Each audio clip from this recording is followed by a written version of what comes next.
Hey guys, Pete here, HVAC Greatness. So I wanted to take a minute and talk to you guys who are coming from outside of the industry and considering buying a heating and air conditioning business, or maybe investing in a heating and air conditioning business.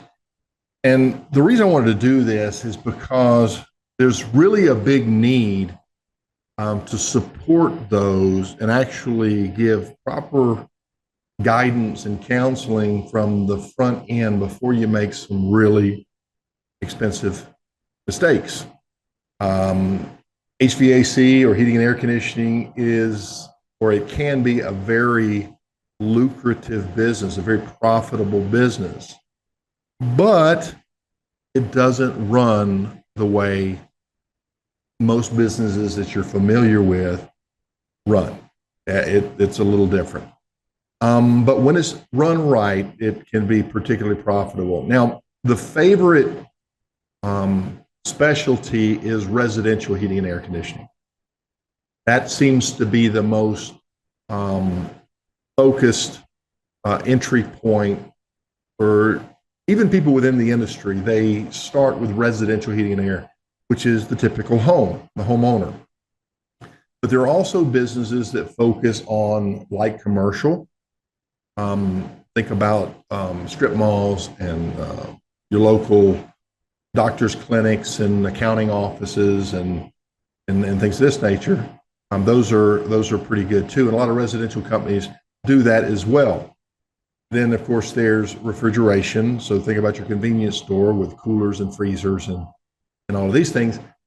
But the level of technical skills and I guess the broadness of those skills needs end up being an issue for a lot of people, because one of the biggest challenges, of course, is hiring the technical help that you need. Because if you're coming from outside of the industry, you're probably focused on the business aspect and the numbers, and you don't know much about anything about heating and air conditioning. First of all, I should say that it's extremely competitive. And the downside to this is that many of your competition, they don't understand how to run their business from a financial standpoint, and they tend to undercharge for their services. Because unlike a product that has a controlled manufacturing environment and we can keep costs consistent, when you're dealing with services and you're literally having to go out into the world and make these things happen, there's a lot of things that can go wrong, and there's a lot of expenses tied to that. And so there's a lot of room for inefficiency, and there's a lot of room to lose money, okay? So it's not easy, and it's not for everybody. Back in the 1990s, when I had my business, there was a group of what they called consolidators, and they came out and they began buying up various locations under different brands and unifying them under a single brand name so that they could have franchise-like businesses, right? Not really franchise, but you know what I'm saying? A branded presence in multiple markets and unifying that. And there was a lot of money that came in. Unfortunately, there was a lot of money that was lost. Most of those businesses didn't make it. Some of them survived. Even those that survived, they don't have all their original locations. They sold many locations off at a loss. I think about ARS. They're still around. Service Experts, Blue Dot. So there was a lot of them that aren't even around anymore. And the reason is that it's not easy to run. And if you try to go in with a mindset, that corporate mindset, like they did, and you're holding these margins that are unrealistic, and you're treating it like a cash cow, and you're not actually investing your time in the business, developing systems and processes and a culture and a connection with your clientele. Ultimately, that will lead to attrition and ultimately failure. And so we've seen that a lot in the 90s. Well, private investors have come in post-COVID because COVID taught us one thing, that first of all, it was an essential service. And while many businesses were suffering horribly, a lot of heating and air conditioning companies were having record years. Why? Because all their customers were trapped in their house and there's nothing to do. And they started looking around the house. Well, maybe I need to change these cabinets, or maybe I need to change this furnace, right? So it created a lot of opportunity. And because it's gotten that attention, a lot of private investors have come in and started to buy these companies. Now, like the consolidators in prior years, they didn't understand what they're getting themselves into. And so they end up getting a bit of an education because it's not a cash cow. That's mistake number one, treating it like a cash cow. You just want your money to do your work for you. And you just want to sit back and let the money come in. Mistake number two is choosing the wrong business to buy or invest in. You need to know what you're looking at so that you can see the true potential value of this business opportunity. And it may be a situation where the juice just isn't worth the squeeze because of what you're going to have to invest in it to bring it up to the standards that you hope to get out of it. Number three is the right market, and specifically the right customer avatar. And if you buy a business based on, well, I have this many customers and I've done this much in revenues, and you don't really focus on, but who are they serving? What type of customers are they working for? What are their average tickets? And this is huge because you'll quickly find out when you get in this business, not all customers are created equally. And Mark over one of our mastermind groups, he made the comment the other night that here he is going into his 8th or 9th year. And his biggest change is he's changing his customers.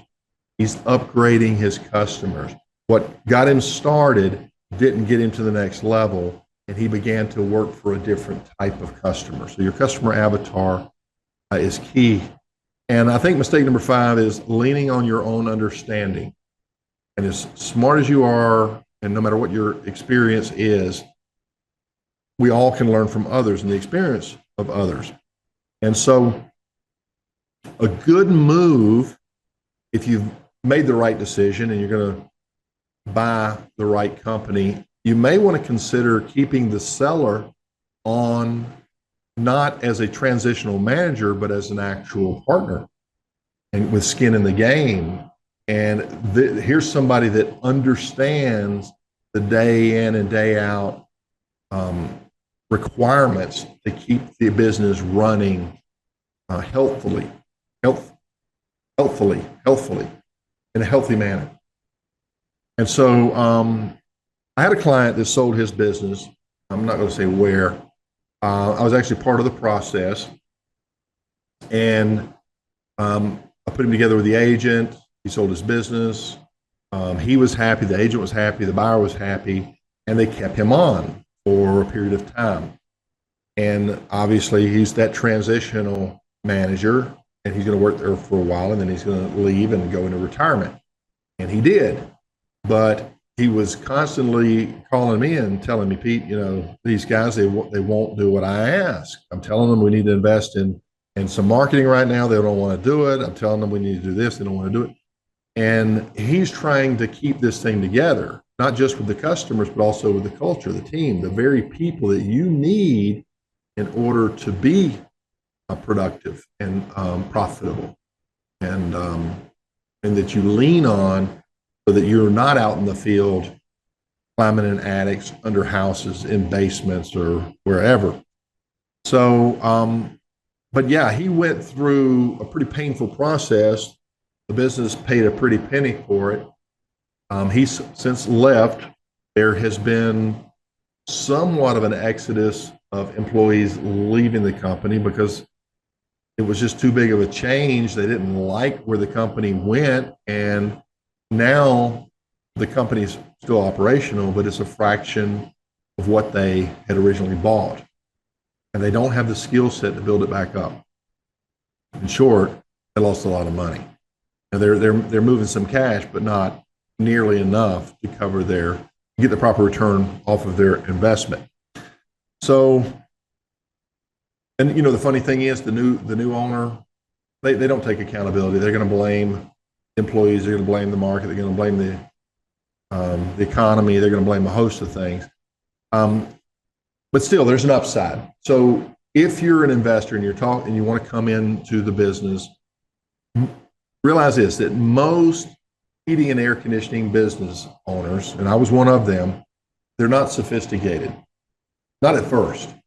They learn the technical skills, and I was a U.S. Army Corps of Engineers, so I learned in the military, but they typically learn at the local trade school. But it was a similar thing, and they end up going into business for themselves like I did. But it's a different skill set to run the business. And sometimes they make poor decisions and they assume that the solution is addressing the symptom and not the root cause. So there's a lot of ignorance in heating and air conditioning business owners. That's how I make my living, is working with business owners and helping them evolve and get to that next level. A lot of it's just mindset, but a huge part of it is education. They have to learn to be able to calculate their numbers and understand their numbers. They have to learn how to be able to set quotas and achieve them. They have to learn how to implement processes and do retail sales. And they have to learn how to market and brand and scale, grow their business to that next level. And so with each growth, hitting each next level, there's a whole new education that comes about.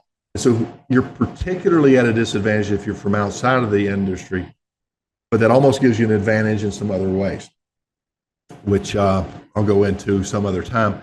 But there's no real substitute for experience. So if you're thinking about investing in a heating and air conditioning business, I absolutely, and I guess the fact that this is part of what I do, it sounds maybe a little loaded, but it's the truth. You need professional guidance. You need somebody on your side that is going to help you, that is going to give you the feedback you need to hear, not what you want to hear. Your employees are probably not going to tell you what you need to hear. They're going to tell you what you want to hear. And the return on investment on really good advice is huge. And this business is huge. I've watched these small business owners. I'll just take them through sales training, watch their eyes come up, open up, and watch their numbers just explode. They'll take a $2,000-3,000 course and turn that into an extra $10,000 a month, oftentimes in margin, in gross margin. And so that's really nice. So whether it be in pricing, accounting, KPIs, that area, you need to understand that and how it's unique in this industry, because your KPIs are going to be different. Or maybe it's your marketing position, strategizing that. Most people just assume, well, if I do heating and air, the phone's going to ring. Well, all those competitive companies out there that are working for nothing do heating and air. And if you're thrown into that category, well, now you're just comparable you're being compared to them based on, your price. And so that's why professional branding is going to be really important. And that's based on a strategy, which is based on your marketing research and positioning. And then finally, learning the service side of those customer touch points, those processes and systems that allow you to leave that customer saying, wow, I spent more, but it was worth it. So there's a lot to the business. And I'm looking over at my notes because I didn't want to miss anything, but I've been doing this for 42 years was when I first came into the industry, for maybe around 42, 1982. That's right. And so I've gone through a lot. I started off in the military, like I said, did the technical aspect, ran a business, sold, managed, lost money, made money, went to consulting, learned training, came back, made more money, lost more money, and I've been through a great cycle and actually sold my business and went to work for the manufacturer. Learned that side of the business because while the customer's trying to beat you down by dropping the price, your suppliers are trying to beat you up by raising theirs, and they're just squeezing you. You're going to have to learn how to work with both groups. Your customers, you got to build that value to earn more, and your vendors, you got to keep them in check so that they don't take advantage of you and overcharge you. So, like I said, there's a lot to this. If you'd like a little bit of guidance, I do offer a free 30-minute strategy call. Let me see if we can help you out. Pete Ramsey here, HVAC Greatness. I hope this was helpful to you, and hopefully we'll see you out there one day when you have your heating and air conditioning business. Talk to you later. Bye.